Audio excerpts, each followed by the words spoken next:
pag-ambitan karon ang pulong sa Dios, no? Kaya gikinahanglan maging nato ang pulong sa Dios. Kaya ang tao dili mabuhi, kulang, hawang kung wala ang pulong sa Dios. Kinahanglan gyud kita mga igsoon. So, ang atong pag-isgutan anaa sa Efeso, nagapadayon kita series, no?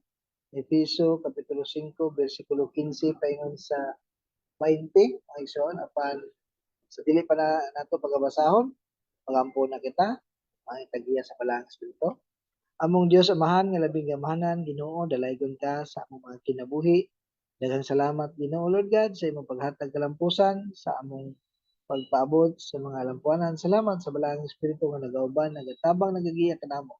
Magmayon man Lord sa among pag hisgot, pag-ambit sa imong pulong, ang imong Balaang Espiritu Lord ang tabang, mag-aandam sa mong kasigtasin kunahuna, maghatag og biyano